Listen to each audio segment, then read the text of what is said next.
राधे राधे, जय श्री कृष्णा। कहानी संग्रह में हमारे सभी श्रोताओं का हार्दिक स्वागत है। भक्तों, आज की वीडियो में हम आपके लिए भगवान कृष्ण के मुखार बिंद से अर्जुन को दिए गए संपूर्ण गीता के अमृतमयी सार को संक्षेप में लेकर आए हैं, जिसे सुनने सुनाने से भगवान कृष्ण की कृपा से व्यक्ति के सभी मनोरथ सफल हो मनोवांछित फल की प्राप्ति होती है।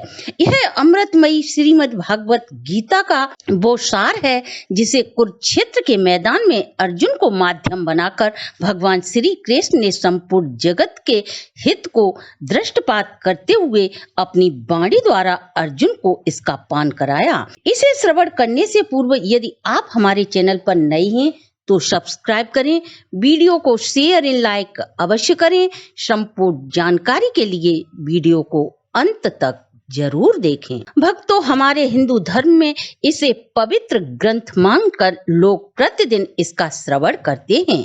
यह शरीर नश्वर है और आत्मा अमर है। ये जीवन आत्मा के लिए एक इम्तिहान जैसा है। इस भागवत गीता का श्रवण कर हमें जो ज्ञान प्राप्त होता है, इसके द्वारा मनुष्य का सबसे अच्छा पवित्र रूप उभर कर सामने आता है। अर्थात जिस मनुष्य ने गीता के अमृतमयी अध्याय का पान कर लिया, वह सदा के लिए अजर अमर हो जाता है। लेकिन जीवन रूपी परीक्षा को पास करने के लिए भगवान श्री कृष्ण के मुखार बिंद से प्रकट हुए गीता के 18 अध्याय को अच्छे प्रकार से श्रवण कर अज्ञान का छेदन कर हम ज्ञान प्राप्त कर सकते हैं। यह ग्रंथ संस्कृत में वर्णित था। समय के साथ साथ हमारी संस्कृत हमारे मस्तक से निकलकर लोप होती गई और गीता रूपी ज्ञान का लोप हो गया। समय की भयावहता का ध्यान रखते हुए श्रीमद् भागवत गीता का हिंदी में अनुवाद किया गया, जिससे समस्त प्राणी इसे श्रवण कर पाप को कर्मों से दूर रहकर परोपकार में अपना संपूर्ण जीवन बिताएं। दर्शकों, यह अमृतमयी अध्याय का संपूर्ण पान अवश्य करें। यह ज्ञान भगवान श्री कृष्ण ने महाभारत रूपी सबसे बड़े धर्म युद्ध में अर्जुन को करीब 5000 साल पूर्व दिया था। ये वो समय था जब धर्म का बार बार उल्लंघन हुआ। परम पिता परमात्मा का जो डर था वह मनुष्यों के दिमाग और दिल से निकल चुका था। लालच और अज्ञानता के कारण भाई ही भाई की जान के दुश्मन बन बैठे। यही नहीं, अपनी कुल वधू को भरी सभा में केसों को खींचकर अपमानित किया गया। जिससे पहले मनुष्य जाति संपूर्ण धर्म भावना से मिलकर कलयुग की भयावहता को देखती, इससे पहले स्वयं परम पिता परमात्मा ने गीता का ज्ञान मनुष्य के कल्याण के लिए अर्जुन को माध्यम बनाकर संपूर्ण दुनिया को इस अमृत का पान कराया। भगवान श्री कृष्ण ने गीता में कहा है, मैं ही प्रारब्ध हूँ, मैं ही आदि हूँ और मैं ही अंत हूँ। मैं सदा था और सदा रहूंगा। सब मुझ में है और मैं सब में हूँ। जो भी तुम सूंघते हो, देखते हो, चखते हो, सुनते हो, यह सब मैं ही हूँ। ये नदियाँ, पर्वत, वृक्ष, चांद, सितारे सभी कुछ मैं ही हूँ। मैं सर्वज्ञ और सर्वव्यापी हूँ।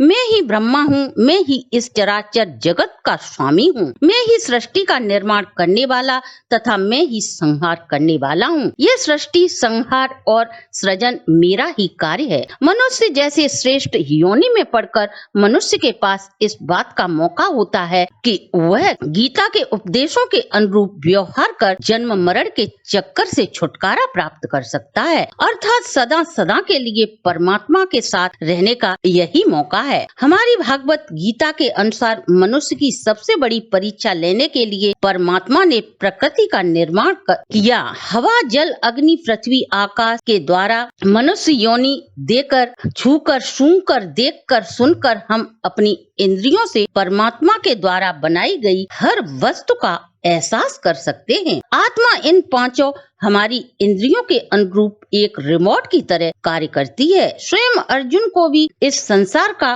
भान कराने के लिए स्वयं भगवान श्री कृष्ण ने उन्हें दिव्य नेत्र प्रदान किए थे, जिसके द्वारा वह सब देखकर, समझकर, अपने मोह को नष्ट कर धर्म युद्ध कर सके। भगवत गीता हमें बताती है कि यह आत्मा अजर और अमर है। ऐसा कोई हथियार नहीं जो इस आत्मा को नष्ट कर सके। न अग्नि इसे जला सकती है, न जल इसे डुबा सकता है, न वायु इसे सुखा सकती है और न ही आत्मा जरा अर्थात बुढ़ापे को प्राप्त होती है। अर्थात ये आत्मा ही है जो सदैव जवान रहती है। जीवन रूपी परीक्षा को पास करने के लिए यह आत्मा पृथ्वी पर किसी न किसी रूप में जन्म लेती है और करोड़ों योनियों को भोगने के बाद इस आत्मा को मनुष्य का श्रेष्ठ शरीर प्राप्त होकर देवताओं जैसा दिमाग मिलता है, ताकि हर अच्छे बुरे का उसे बोध हो और सबसे बड़ी मर्यादा रूपी परीक्षा में बैठकर वह पास हो सके। इसलिए मनुष्यों को भाई बहन,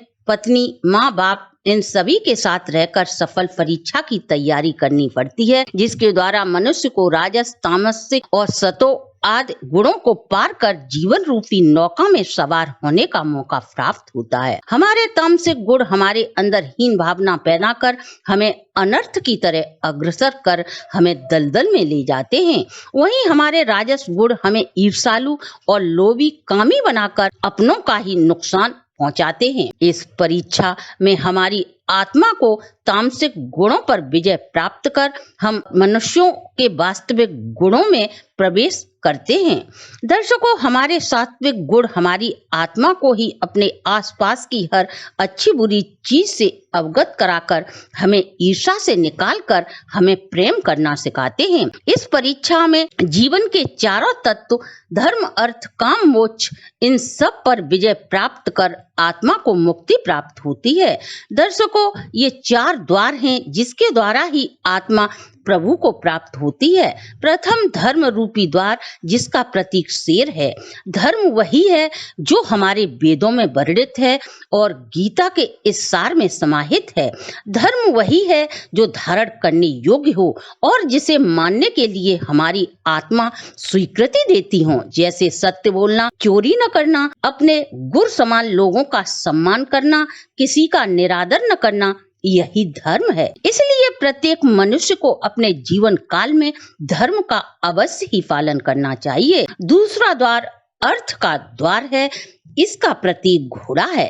हर आत्मा अपने जीवन काल में अपना पृथ्वी पर होने का मूल कारण समझे। इस जीवन में रिश्तों और भोगने वाली चीजों का आनंद लेगी। अच्छा बेटा, अच्छी बेटी, अच्छी पत्नी, अच्छी बहन, अच्छा पति, अच्छे रिश्तेदार आदि जितने भी बुनियादी रिश्ते हैं, उनके महत्व को जानकर इस परीक्षा में खरी उतरे। दर्शकों, तीसरा द्वार काम रूपी द्वार होता है। हमारी भागवत गीता के अनुसार हम मनुष्य को काम, क्रोध, लोभ, मोह, अहंकार और ईर्ष्या जैसी ये 6 प्रकार की भावनाएं हमें अपने तथा दूसरों को नुकसान पहुंचाने के लिए प्रेरित करती हैं। इन भावनाओं को हर मनुष्य को काबू रखना चाहिए, क्योंकि इसके बहकावे में आकर यदि कोई भी कार्य करता है तो वह मनुष्य के पतन का कारण बन जाता है। इसलिए मनुष्य को संयम में रहकर इन भावनाओं पर हमेशा के लिए विजय प्राप्त कर लेनी चाहिए। दर्शकों, चौथा द्वार मोक्ष का द्वार होता है, जिसका प्रतीक हाथी होता है। इस परीक्षा रूपी जीवन में हर मनुष्य की कुछ आकांक्षाएं व इच्छाएं होती हैं। कुछ इच्छाएं मनुष्य की ऐसी होती हैं जो पूर्ण हो जाती हैं और कुछ अधूरी रह जाती हैं, क्योंकि इच्छाएं असीमित होती हैं और इन्हीं असीमित इच्छाओं की पूर्ति के लिए हमारी आत्मा को पुनः किसी न किसी रूप में जन्म लेकर मृत्यु लोक पर आना ही पड़ता है।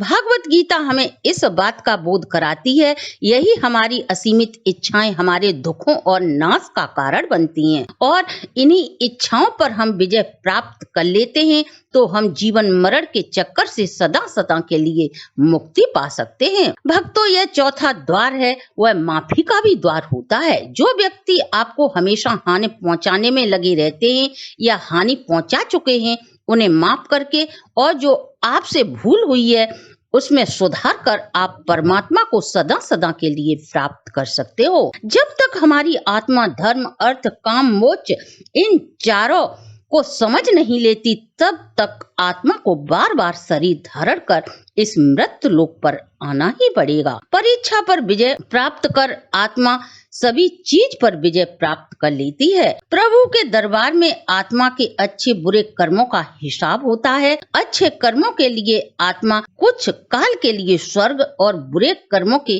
फल के लिए आत्मा नरक की यातनाएं अवश्य ही भोगती है। नरक हर जन्म में आत्मा को अपने 3 जन्मों के हिसाब से कभी अच्छे तो कभी बुरे दौर से गुजरना पड़ता है।